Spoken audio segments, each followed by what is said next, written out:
Kalau orang belum menikah, dia kira dia tidak ada kekurangan apa-apa.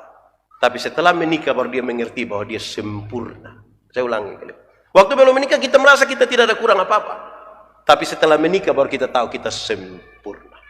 Kau kuatkan di saat ku lemah, kau menopang di saat ku merasa gagal. Saudara-saudara, kita satu hati dalam doa untuk pemberitaan firman Tuhan. Mari kita berdoa. Ya Tuhan Allah, kami mohon kepadamu, kuatkanlah dan teguhkanlah iman kami. Supaya waktu di mana kami belajar dari firman Tuhan, biarlah ini menjadi waktu terbaik buat kami. Kami percaya kalau Tuhan memanggil kami saat ini, pasti Tuhan melawat kami dengan kuasa firman Tuhan. Jauhkanlah semua penggoda pencobaan. Biar dalam damai sejahtera-Mu kami belajar firman Tuhan.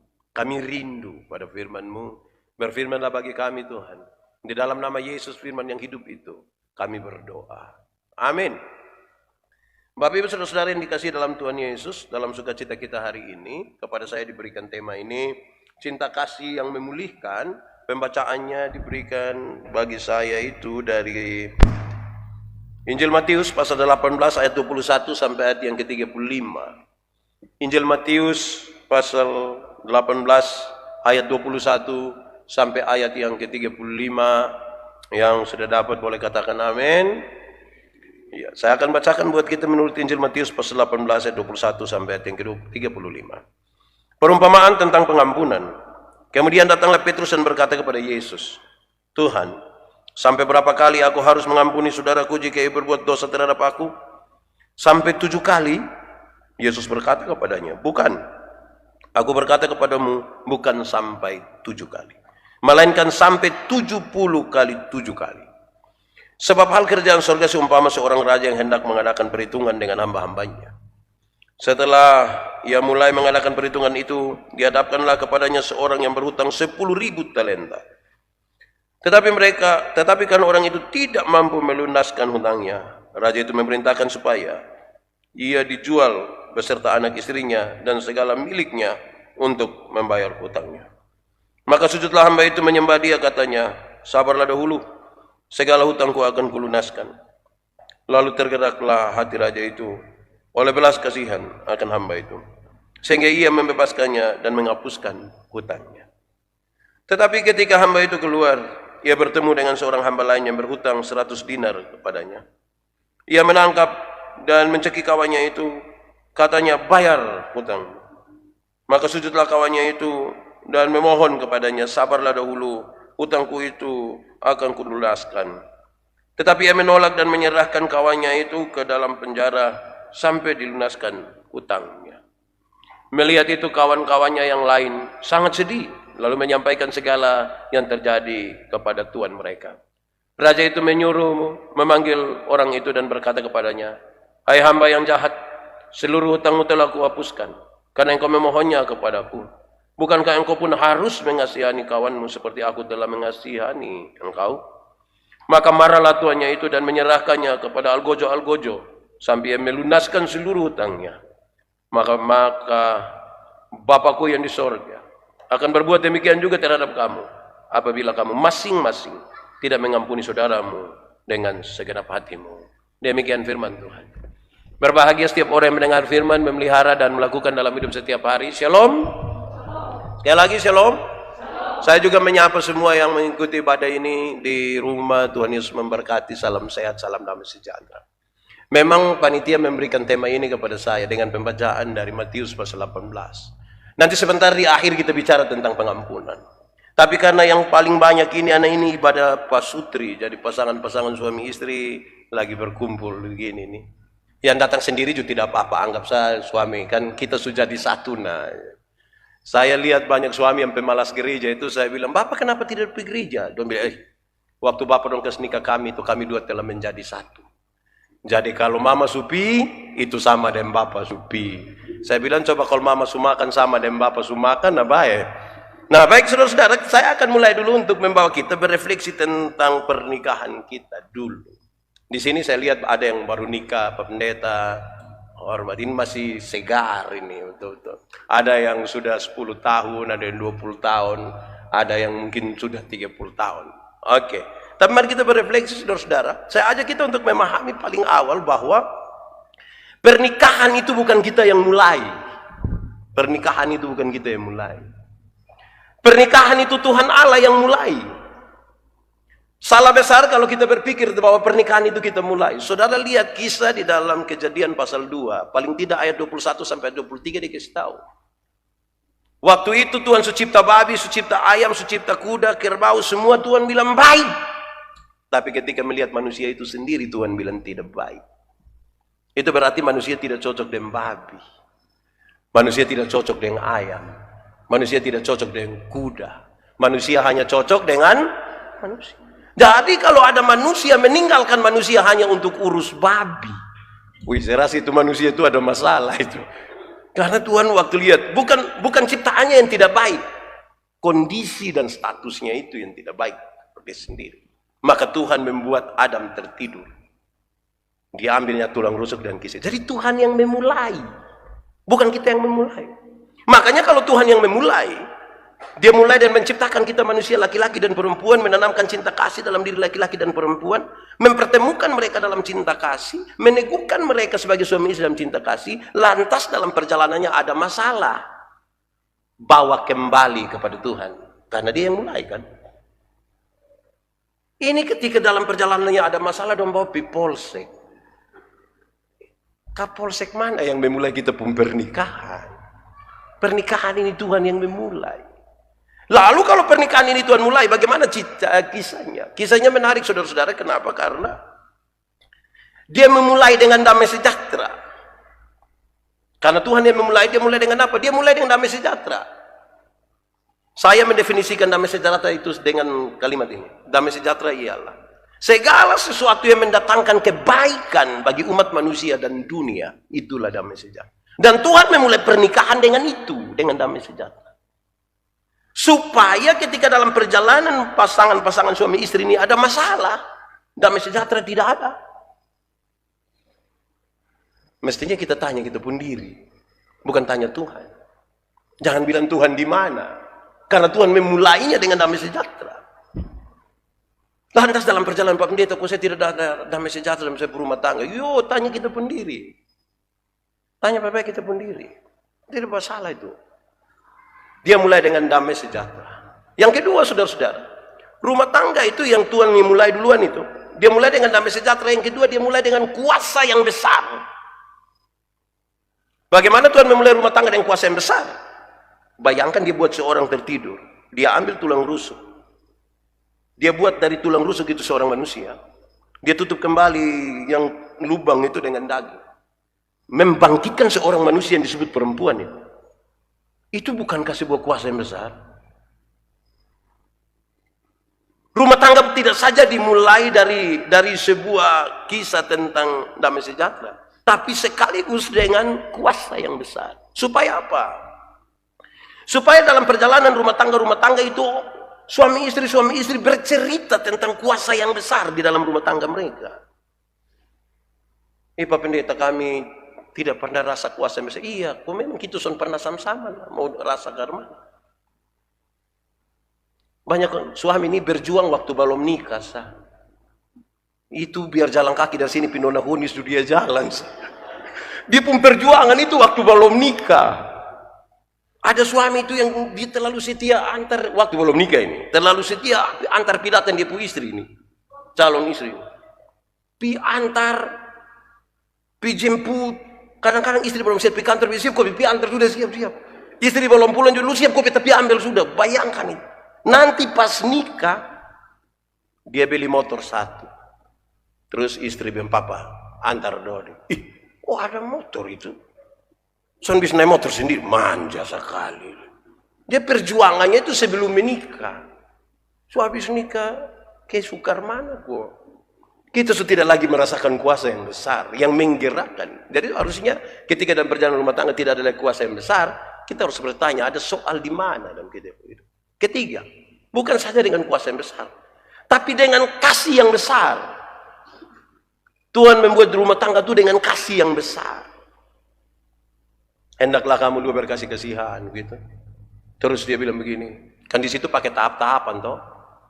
Akan tiba waktunya seorang laki-laki meninggalkan ayah dan ibunya. Saudara bisa bayangkan ya, sebegitu pentingnya itu rumah tangga sampai orang tua pun dia kestengal. Maksudnya kestengal bapak ini bukan bangun lari. Dia kestengal hanya untuk bersatu dengan istrinya. Woy. Itu kan hebat, nah, luar biasa itu. Nah, waktu bersatu itu kan tahap-tahapannya meninggalkan orang tua, bersatu.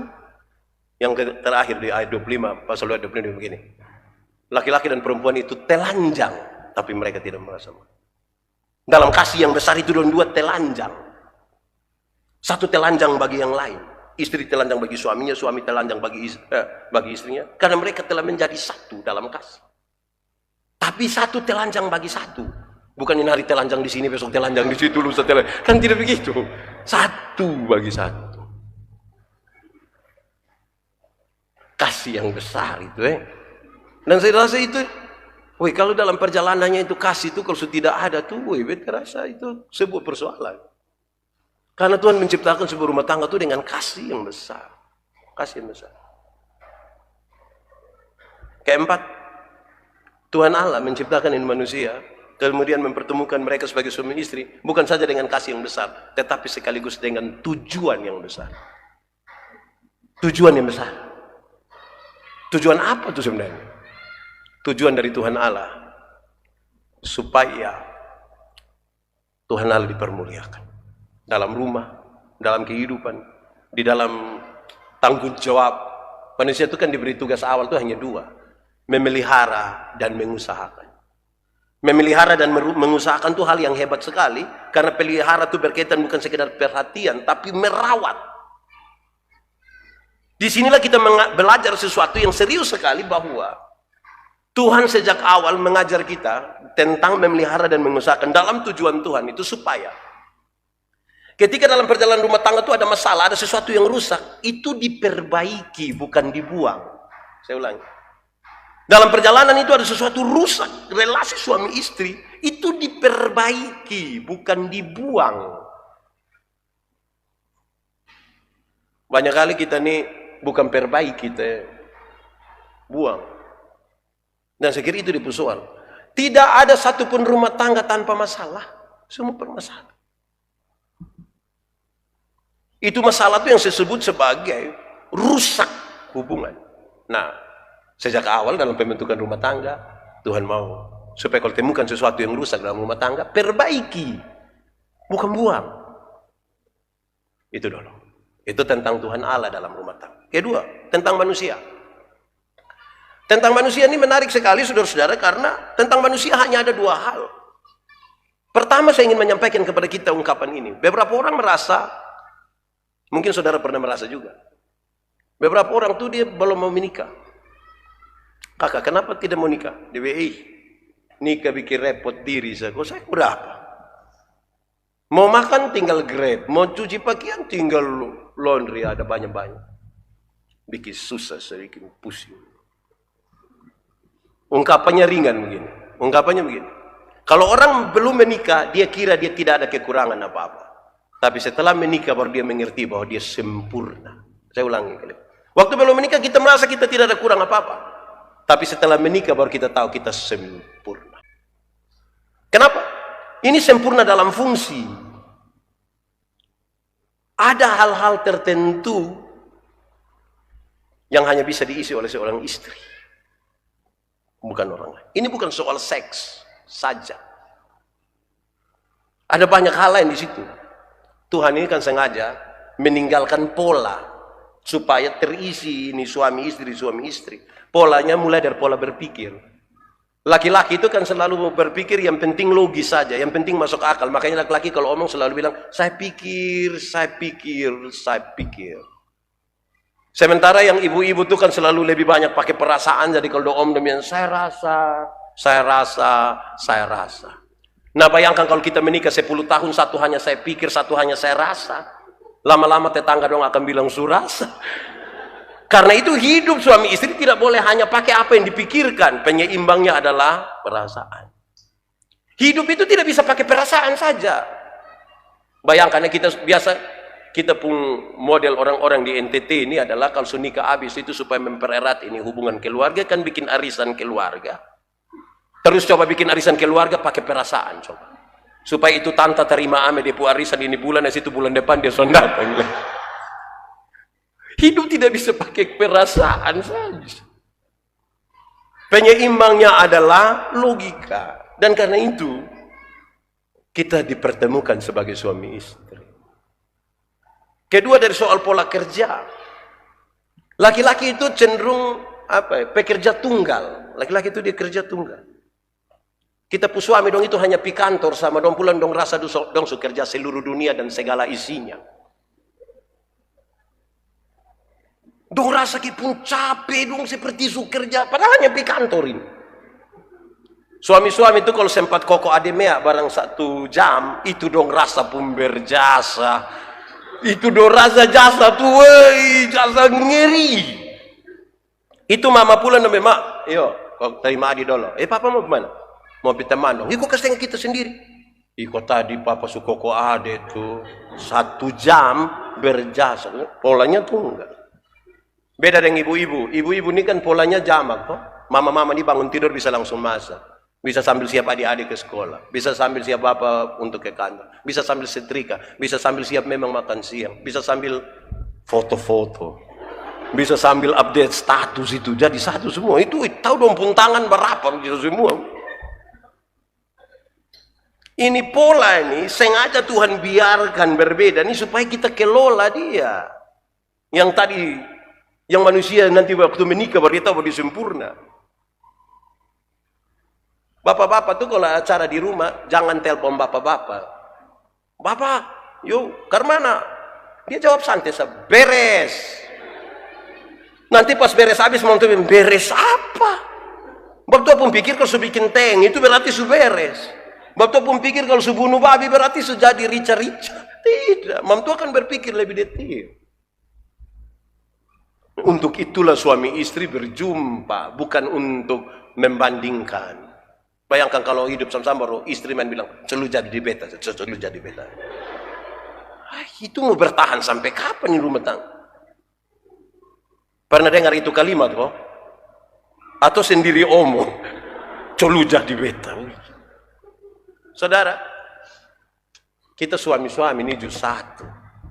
Tamu baru mau naik ini tangga, kita sebilang, mama, kopi.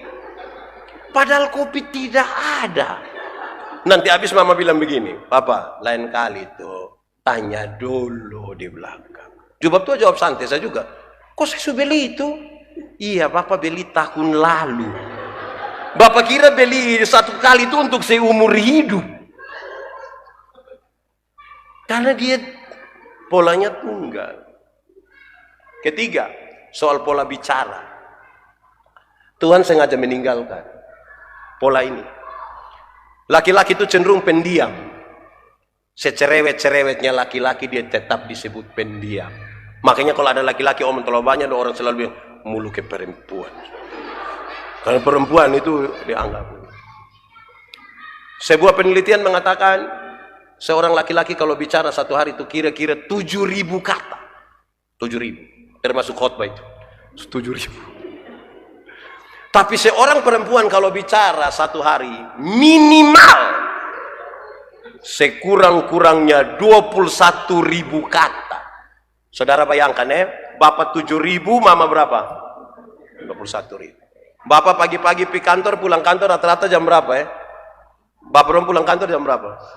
Jam 4. Nah bayangkan kalau pagi-pagi anak-anak sudah sekolah, semua kok mama sendiri di rumah, mama mau 21.000 dan siapa? Jadi mama harap-harap bapak pulang jam 4, ini mama mau keluar duluan yang 3.000. Jadi mama sambut bapak di pintu situ dengan harapan yang besar. Mama bilang, Pak, jawab dia, hah? Tadi di kantor baik? Jawab dia bilang, lu kepala kantor. Kalau pola komunikasi kita macam begitu, saya rasa kita lagi bermasalah di rumah tuh. Menara Babel tidak selesai dibangun itu bukan hanya karena bukan karena kurang material, bukan karena kurang uang, bukan karena kurang tenaga kerja. Hanya satu, terputusnya komunikasi di antara mereka. Pola mengingat. Yang keempat, pola mengingat. Laki-laki itu cenderung cepat lupa. Laki-laki itu cenderung cepat lupa. Laki-laki ini turun otot kunci mobil begini. Tak. Jalan 30 langkah terus. Tapi kunci kau belum. Dia balik dia kunci ulang.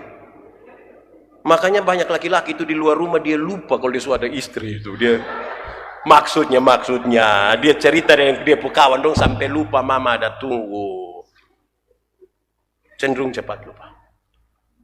Tapi ibu-ibu itu ingatannya tajam sekali. Setajam. Kalau ada suami bilang begini, orang ke saya tidak pernah marah saya pu istri. Pasti yang protes saya pu istri. Tidak pernah apa. Mama yang memang tidak pernah, cuma untuk yang pernah. Yang mana? Yang itu hari. Itu hari mana? Yang tahun 1900 itu dia ingat semua. Saya mau tanya dulu. Yang pasangan nikah yang belum terlalu tua. Pernah periksa bapak dan mama pun saku pakaian dinas dulu? Kau pernah atau tidak? Pernah. Yang paling banyak didapat tuh di mama pun atau bapak pusaku? Pasti bapak pun. Bapak tuh akan lupa 5.000, 10.000, 20.000. Pasti lupa. Jangan coba-coba periksa mama punya. Itu pekerjaan yang sia-sia. Dalam hal inilah mama seturut dengan Alkitab. Di mana hartamu berada, di situ ada. Mama dong ini kita pinjam pun Tupperware, saya dong hafal mati. Nah saudara, untuk itu baru kita tahu kita sempurna di sini. Kedua tentang manusia. Manusia itu diharapkan supaya tadi kan dia ketika dia menjadi sempurna. Sekarang diharapkan mereka berdua ini akan menunjukkan pola relasi. Pola relasi antara Tuhan Allah dengan manusia. Supaya kemudian dalam rumah tangga orang bilang, oh betul, itu rumah tangga memang ada Tuhan di sana. Jadi kita pun kata-kata, kita pun semua itu menunjukkan pola relasi kita dengan Tuhan. Tanpa kemunafikan. Semakin dekat seorang suami dengan istrinya, dengan Tuhan, semakin dekat dia dengan istrinya. Begitupun sebaliknya. Pola-pola itu yang mau disampaikan.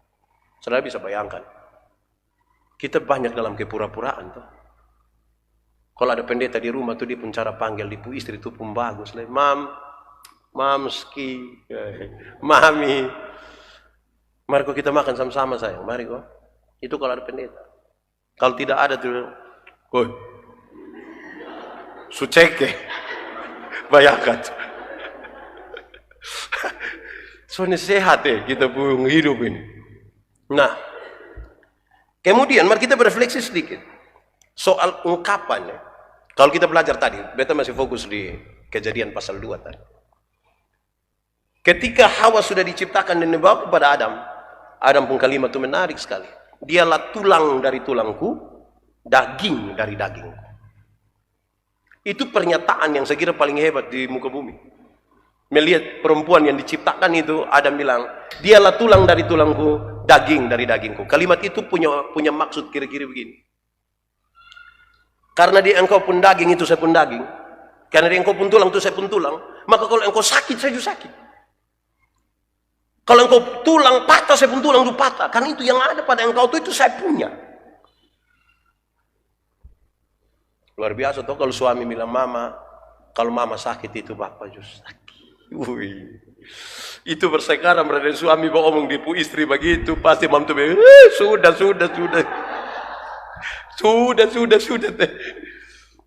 kan itu ungkapannya bermaksud begitu karena tulang yang ada padamu itu sepun tulang maka kalau engkau sakit saya juga sakit tetapi fungsi sebaliknya tuh menarik kan yang diambil itu tulang rusuk kalau ada dokter di sini mungkin udah lebih paham tapi beta ingin sampaikan kira-kira apa sih fungsi tulang rusuk.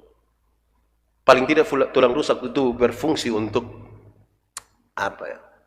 menjaga organ vital, jantung, paru-paru.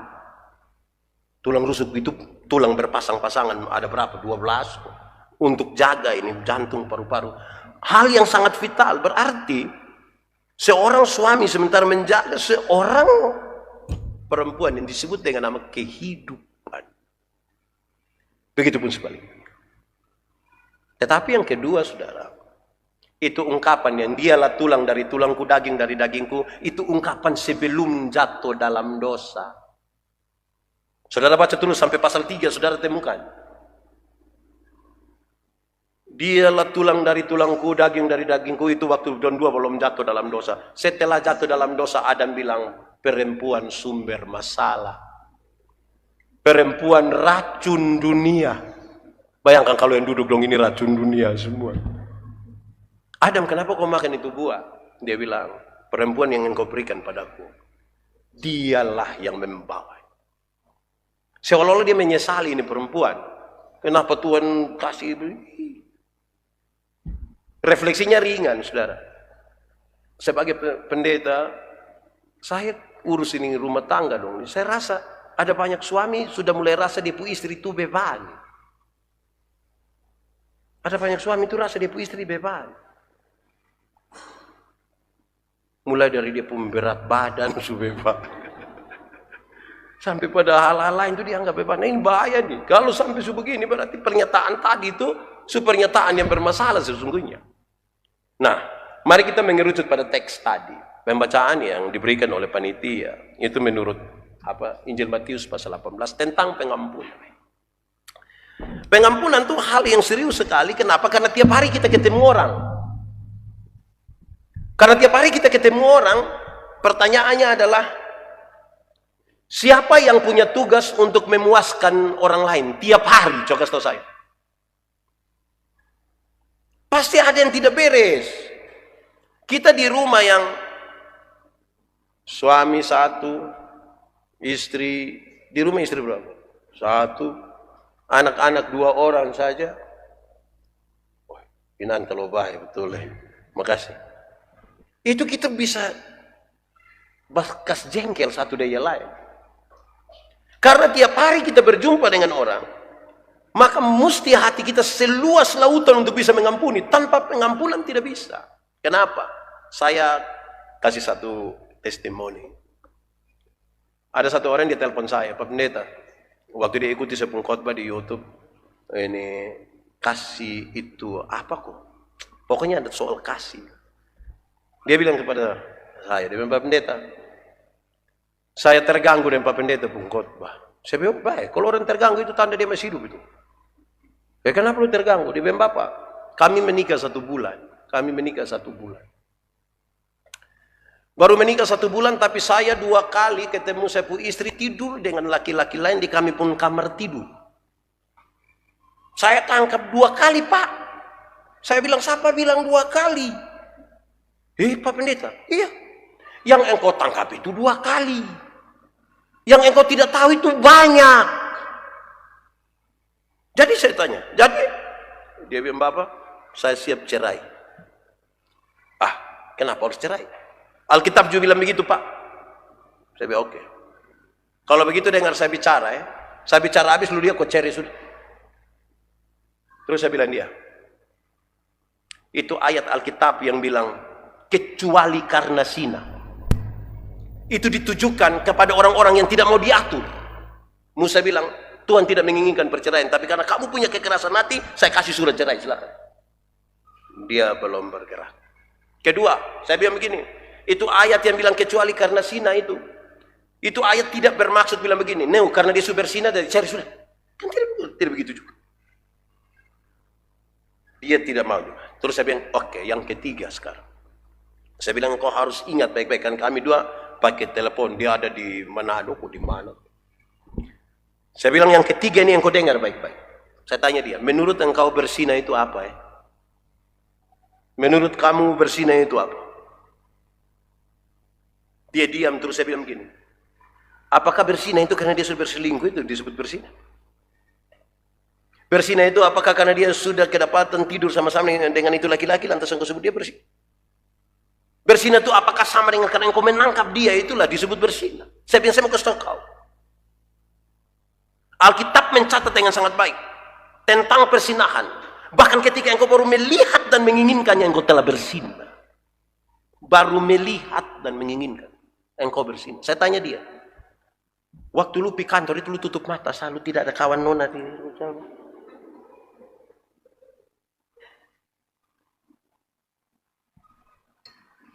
Engkau lebih tahu apa yang perlu engkau nyatakan. Lihat kau cari sudah. Beberapa minggu kemudian ditelepon saya, Pak Pendeta, saya tidak jadi cari. Ikut tarik mau cari. Saya nikah dan dia pun tidak baik juga. Kan saya belum tentu lebih baik dari dia juga. Hanya kan saya belum kena tangkap saya juga. Saudara lihat, tanpa pengampunan orang tidak bisa melakukan yang tadi itu, penerimaan. Kan dia butuh hati yang luas. Teorinya di sini kan tadi, Tuhan sudah mengampuni kita kan? Harusnya ini orang, dia bilang kepada dia punya sahabat yang berutang kepada dia, karena saya sudah diampuni, saya akan mengampuni. Saudara, secara singkat Tuhan Yesus ajar tentang pengampunan waktu berdoa. Tuhan bilang begini, ampunilah kami akan kesalahan kami, seperti kami mengampuni orang yang bersalah pada kami. Kalimat itu secara harafiah diarti begini, Tuhan, ampuni saya seimbang dengan saya mengampuni dia. Jadi, kalau saya hari ini mengampuni Ibu BI 2 kali, saya mendapat hak untuk Tuhan ampuni saya 2 kali. Ampunilah kami sama seperti kami mengampuni orang bersalah. Itu berarti kalau saya tidak mengampuni, maka saya akan berdoa kepada Tuhan. Tuhan minta maaf, tolong dan ampuni saya. Karena saya belum mengampuni dia. Rata-rata kita ini kan diampuni mau toh. Mengampuni itu yang susah. Karena itu lebih dalam harusnya dikasih tahu begini. Mengampuni itu bukan upaya melupakan masalah. Makin sakit hati, makin tidak bisa melupakan. Mengampuni itu membebaskan diri. Menyambut itu orang, menyambut dia pun kesalahan sambil siap besok dia bikin kesalahan baru. Tiap-tiap hari kita ketemu dia. Dulu masih pacaran itu yang mau ketemu pakai mandi, pakai sisir rambut, kadang-kadang pinjam kakak dompet baju, kan itu pacaran. Siapa yang sunika bilang, mama macam buka mata dong, mandi dong. Kan aku tidak. Bangun pita di puramu dua berdiri semua begitu. Kita hampir pikir, hai Tuhan salah apa kalau puramu tunjuk. Sudah terima saya sudah. Karena ada banyak yang berubah. Nah sekarang bayangkan kalau pengampunan tidak dilakukan, kita ini kan dalam tanda petik mut-mutan begitu. Toh. Kita ini kalau ada ke hati baik itu bangun pagi langsung salam, selamat pagi, apa kabar, aduh anak-anak semua, bosan lihat bosan pembapa nih, aduh itu kalau ada hati yang baik. Siapa yang tiap hari di hati baik, coba kasih tahu beta. Ini bangun pagi tak kuju anak dong pikir mama masih sama kayak kemarin kok anak dong bilang mama pur alis tuju mam tua langsung lo nah kita bisa terluka karena itu kalau saya siap hati untuk pengampunan woy. Saudara lihat kita ketemu kita dan kita saja suami istri anak-anak satu bisa membuat satu terluka belum ketemu mama mantu imam mantu dong juga ada mantu yang tukang pilih-pilih anak mantu. Kalau ada anak mantu kirim susu tiap bulan, nah itu anak mantu terbaik itu anak mantu paling baik. Soalnya ada di Pusala itu. Bukan kayak satu kosan pernah ada apa-apa, ada gula dia sembunyi. Ini mama mantu ini tahu dong ada karunia apa kok. Banyak anak mantu justru cocok memang dengan dia mama mantu. Itu mati mau. Bayangkan, jadi kita kalau tidak punya hati yang kuat untuk mengampuni, bayangkan kalau tinggal sama-sama dengan mantu. Bikin tak salah sedikit mantu yang langsung keluar dari keluar. Ini beta setengah mati, lu tanya, lu pembapa, so bikin beta ini. Kita mau apa? Terakhir ditanya orang lain dan nasihat kita, sudah, tahan saya. Mantu paling lama 10 tahun. Saudara bisa bayangkan dia pun tidak enak tuh seperti apa. Jadi kalau hati tidak mengampuni itu, sudah tahu sendiri orang tua begitu, sudah tahan sudah. Lu tahan, lu mau sertifikat kosong. Bayangkan tuh kalau gitu, bayangkan betapa tidak enaknya itu hidup tuh kalau tidak dengan mengampuni. Tapi saya ingin menegaskan di sini saudara, mengampuni itu satu paket dengan pendamaian dan pengampunan itu satu paket. Banyak orang mau mengampuni tapi tidak mau berdamai. Ada yang mau berdamai tapi tidak mau mengampuni. Saya pakai contoh, yang mau mengampuni tapi tidak mau berdamai. Dong selalu bilang begini, Pak Pendeta, untuk marah saya tidak marah. Untuk marah saya tidak marah. Kok kita mau pemarah bikin apa? Tua-tua begini. Dia mau datang di rumah ada. Tapi untuk saya mau pergi dia biar. Pernah dengar itu kalimat kok? Itu dia mau mengampuni tapi tidak mau berdamai. Ada yang kebalikan dari itu. Mau berdamai tapi tidak mau mengampuni. Orang yang mau berdamai atau tidak mau mengampuni itu lebih banyak terjadi pada anak-anak kecil atau bertingkah laku seperti anak kecil.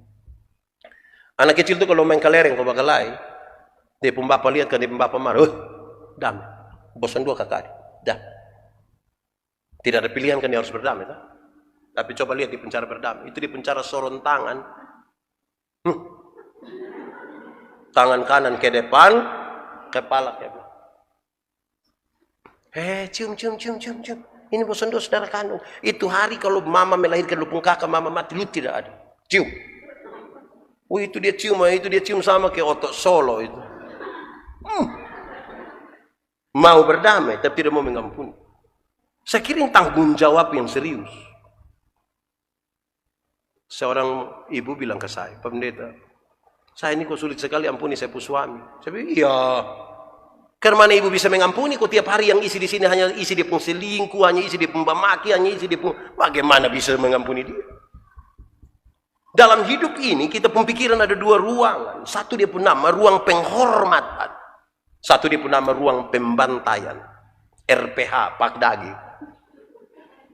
Orang hanya bisa mengampuni kalau lebih banyak dia isi pada ruang penghormatan.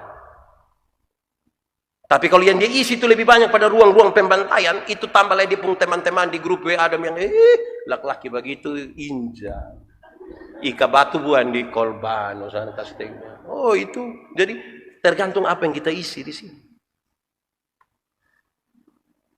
Hal itu serius, saudara-saudara. Kenapa kan tiap hari, tiap hari kita ketemu, tetapi sekaligus ini pola relasi antara manusia dan Tuhan ini mau ditunjukkan dalam keluarga. Itu yang mestinya membuat kita ingat kembali. Dulu Pak Emeritus Ande Ina, almarhum, beliau bilang ke saya, kami tidak pacaran lama, saya hanya lihat ibu punya muka tuh di foto, terus saya berdoa, minta Tuhan ini jadi saya punya istri. Jadi waktu pasang ini cincin nikah, dia bilang begini, aku mencintaimu, aku mengasihimu, walau apapun terjadi. Aku mengiringi engkau dengan kasih, sekalipun kasih itu tidak kurasa lagi. Aku memegangmu dengan kasih, sekalipun kasih itu tidak kudapat lagi. Apa itu? Dia bilang, saya mau kasih tahu. Waktu pasang itu cincin saya kasih tahu. Karena saya mengambil sumpah hari ini dalam bantuan Allah dan jemaatnya. Apapun terjadi, kita dua nikah habis, kau celaka, lupung kaki, patah di situ, saya tetap akan mengasihi engkau. Nanti engkau mau ada anak, kau tidak ada anak, oleh karena janji hari ini, saya tetap akan mengasihi engkau. Aku mengiringi engkau dengan kasih, sekalipun kasih itu tidak kurasa lagi. Mungkin ada satu waktu saya bosan, saya merasa sudah kita dua ini sudah tidak ada cinta lagi. Tetapi karena janji hari ini di hadapan Tuhan Allah dan jemaatnya, saya tetap akan mengiringimu dengan kasih. Tapi mungkin satu saat engkau yang sudah tidak lagi mencintai saya. Tapi karena janji hari ini, aku tetap akan memegang engkau dengan kasih, walaupun kasih itu sudah tidak kupegang.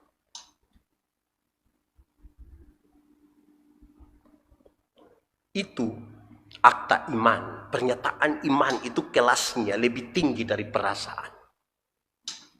Apakah pengakuan dan janjimu di hadapan Tuhan Allah dan jemaatnya? Saudara sementara mengatakan sebuah akta iman, sebuah pernyataan iman. Setelah menikah, dalam perjalanannya kan kita mulai kecewa dan dia punya banyak hal. Perasaan kita mulai terluka, kita mulai terganggu. Perasaan kecewa tidak boleh menggugurkan keputusan iman. Ada satu ibu, dia rasa di kehidupan rumah tangga tidak aman. Dia pergi cari orang pintar. Orang kasih tahu dia bilang, di pinggir hutan sana ada Guru bijaksana saja. Bisa, dan dia kasih tahu. Dia datang, dia bilang begini, guru, ada ramuan yang bisa buat kami berumah tangga baik kembali kok. Aman. Ini guru bijaksana bilang ada. Tapi maaf ibu, dia ramuan itu terlalu susah didapat. Kecuali kalau ibu berjanji, ibu bisa dapat. Apa itu? Ini ramuan terdiri dari 3 helai kumis harimau. Mama bisa dapat kok. Dia bilang untuk saya berumah tangga pun baik, saya akan cari. Dia bawa daging ini pi hutan. Harimau datang dari sana, dia kasih daging situ, dia bangun lari. Tiap hari makin dekat, tiap hari makin dekat, tiap hari makin dekat. Sampai satu waktu, harimau itu datang ambil daging di depan tangan. Setelah harimau ambil daging di depan tangan, sampai sapu-sapu harimau pun kepala, dia bilang begini, harimau, saya permisi kok cabut ame kumis 3 Harimau bilang, oh cabut. Dia anggap ame kumis 3. Dia lari ketemu itu guru bijaksana. Dia bilang, bapak saya sudah dapat kumis 3. Ah, betul udah, iya coba cerita. Dia cerita bagaimana susahnya dia dapatin kumis harimau. Setelah cerita habis, bapak guru ambil itu kumis harimau. Bapak tua kucak-kucak gini, dia bakar itu kumis. Ini ibu marah, sangat marah. Bapak kira saya cari itu kumis gampang kok? Bapak bakar-bakar sebegitu. Ini guru bijaksana sambil goyang-goyang kepala. Ini guru bijaksana begini, mama, ibu ini saya heran. Harimau yang begitu jahat, saya ibu bisa pelan-pelan cabut ambil dia pun kumis 3. Sementara suami yang bertahun-tahun ibu tidur sama-sama dan dia bangun dan dia merajut cinta dan dia ada anak dan dia untuk tanya kamu 2 pembawa, baik kamu lu datang tanya di saya. Lebih baik lu kawin saja harimau.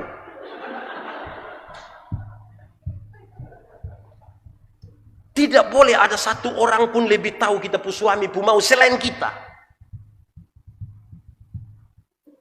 Ada apa-apa dia pitanya, pilih ke harimau sudah.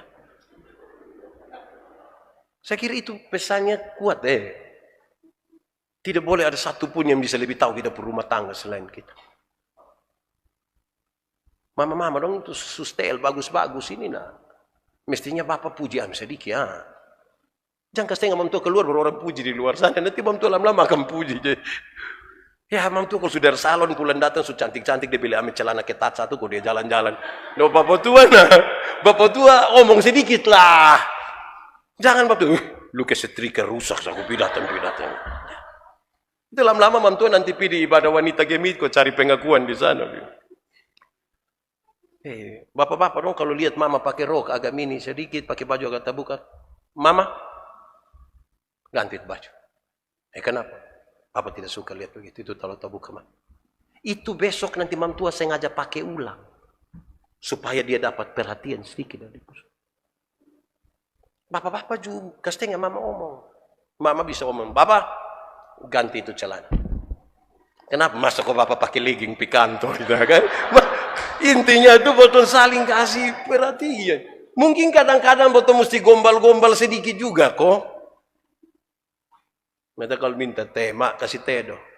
Dia pun gula pasko soalnya itu. Mama ini gula mau pasko tidak pasko soalnya lebih indah dan mama pun senyum. Itu ketipu mah enak di sini. Omong sedikit. Kita ini kadang-kadang kita lupa kasih. Banyak suami ini susahnya mungkin tidak pegang lagi pu istri pu tangan. Soe yang sekarang ini kan soe yang sudah panas. Apalagi di bulan Oktober ini kadang-kadang kita mulai tidur bajau. Kadang-kadang sudah di lantai. Kadang-kadang waktu tidur di kebun saya juga. Deng ular. Ayas nikah memang tua baru. Hei ibu-ibu dong. Ibu-ibu dong tahu kok tidak. Kalau kami ini suami-suami senang lihat ibu dong berpakaian yang bagus-bagus. Ibu dong tahu kok tidak. Dong bilang tahu mah di rumah dong hanya pakai daster. Itu pun terobek di sini. Nanti kita omong baru dong kok hanya di rumah saja. Aduh. Nanti suami lihat orang lain baru dong marah. Hei. Ini dong di pasar ini yang ketemu tukang ojek ketemu itu dong pakai tuh ngeri. Di rumah dong daster. Jadi saya mau kasih tahu ibu-ibu mulai besok di rumah pakai jas. Di rumah pakai jas, nanti pas pi pasar, itu pakai daster. Tinggal nanti terus langsung di rumah sakit, itu pasti ada sakit. Saya hanya ingin membawa kita untuk memahami kembali kasih mula-mula ketika pertama kali kita mengasihi, mencintai, mengaku itu di hadapan Tuhan Allah, dan itu kuat sekali dalam kita hidup. Waktu itu kita dinobatkan sebagai ratu dan raja sehari sah. Tapi itu harus selalu ada di kita. Saudara, tidak ada rumah tangga yang tidak bertengkar. Tidak ada rumah tangga yang mulus tanpa satupun masalah. Apakah kekurangan suami, apakah kekurangan. Tidak ada satu. Lebih berhenti. Tapi perjalanan rumah tangga mesti sampai pada etapa terakhir. Ada 5. Betul mencepat ini terus kita selesai. 1. Tahap yang pertama itu adalah tahap pacaran. Itu kita memilih. Ada sejumlah orang mau dengan kita, tapi kita hitung-hitung, oh ini mungkin yang paling tepat. Waktunya sesuai dengan yang saudara-saudara jalan. Tahap kedua itu adalah menikah dan bulan madu. Itu waktunya cepat sekali. Waktu saudara atur prosesi nikah, apalagi nikah di masa pandemi begini. Kayak sudah jadi, sudah nikah, sudah. Langsung jadi. Saudara. Masa ketiga itu adalah masa di mana anak-anak mulai hadir. Itu kecemburuan mulai muncul. Waktu kita baru menikah dan bulan madu, kita ternyata waktu itu saling bersayang. Kita panggil mama nih, itu kata mater akhir belum muncul, mama sudah jawab. Kita belum, ya, itu waktu belum. Tapi ketika anak-anak mulai hadir, kita boleh panggil mama. Kau sabar orang suruh si Nana dong. Laki-laki mulai rasa ini. Saudara tahu banyak laki-laki itu biar dia jago di luar. Ketika dia istri mulai gitu. Ikut turunan dong. Dia mulai rasa dia terabaikan sedikit. Dia merasa kurang perhatian. Masa keempat adalah masa ketika anak-anak mulai besar dan meninggalkan rumah. Anak-anak besar dan mulai meninggalkan rumah itu kotong dua mulai merasa sendiri. Jangankan anak-anak sampai besar. Saya mau tanya di sini ada yang anak SMA, SMP, SMA ada kok? Ada. Saudara mulai merasa sesuatu. Kita kan masih bisa pelok dong itu waktu dong SD kan? Dong mulai SMP ini kita coba-coba pelok dong di orang banyak. Pas kita pun tangan sampai begini dong pakai bahu sa. Ini anda dong mau tampilin sendong. Kita boleh itu sayang nanti. Ih, orang pekawan masih. Masa di mana anak-anak meninggalkan rumah itu kita mulai kesepian. Seperti ada kekosongan. Masa terakhir itu adalah masa tua. Di masa dan etapa kelima yang disebut masa tua itu baru kita mengambil kesimpulan. Ini perempuan yang Tuhan kasih saya. Untuk mendampingi saya dalam perjalanan melewati setiap etapa dalam hidup ini. Ini laki-laki yang Tuhan kasih saya. Untuk mendampingi saya dalam perjalanan ini. Jangan baru sampai di etapa kedua sebelum papa. Son cocok ini. Karena itu hari lu cocok mamati. Sekarang takut dulu son cocok. Itu hari baru nikah cocok mamati. Kau sengaja datang masuk terakhir baru yang. Status apa yang kita pun batik seragam itu. Pengelolaannya tuh. Mari kita tunduk kepala di hadapan Tuhan.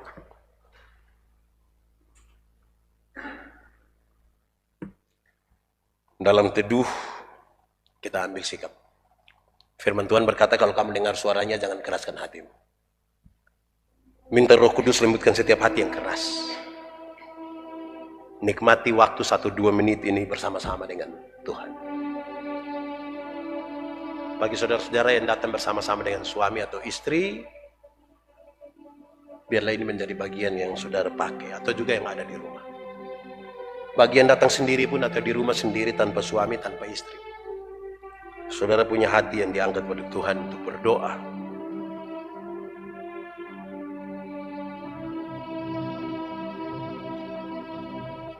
Saya persilakan saudara-saudara masing-masing mendoakan pasangannya.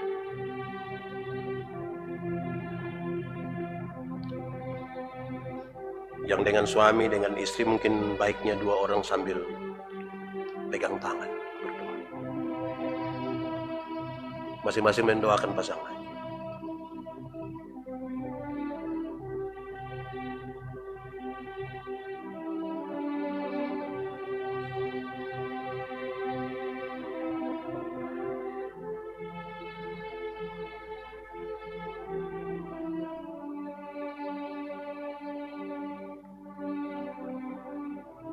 Ada hal yang mungkin kita simpan diam-diam dan tidak ada satu orang pun tahu, termasuk suami, termasuk istri. Tapi Tuhan tahu.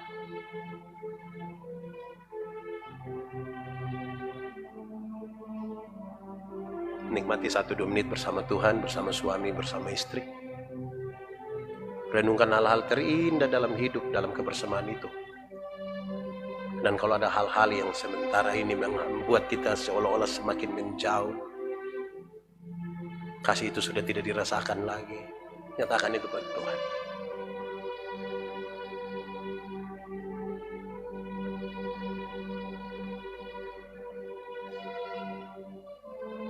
Yang datang bersama-sama dengan pasangannya atau yang di rumah bersama-sama dengan pasangannya sejemput berdiri. Yang ada suami istri ada di sampingnya sejemput berdiri. Boleh saling berhadapan. Kasih pasti lemah lembut, kasih pasti memaafkan, kasih pasti murah hati, kasih-Mu Tuhan. Ajarilah kami ini saling mengasihi. Ajarilah kami ini saling mengampuni. Ajarilah kami ini kasih-Mu ya Tuhan. Kasih-Mu kudus tiada batasnya. Dalam cinta saya persilakan yang suami mencium istrinya, dalam kasih yang mesra, dalam cium yang kudus, silakan.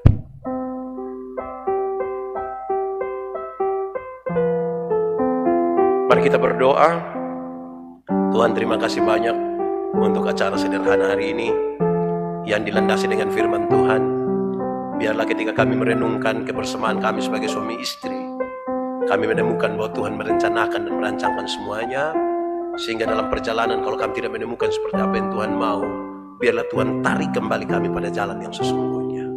Terima kasih banyak, biar firman-Mu bertumbuh dan berbuah dalam hidup kami. Bagi semua pasangan suami istri Tuhan berkati, dan biarlah dalam keluarga kami hanya nama Tuhan yang dipermuliakan. Terima kasih banyak, terpuji nama Tuhan. Di dalam nama Yesus kami berdoa. Amin.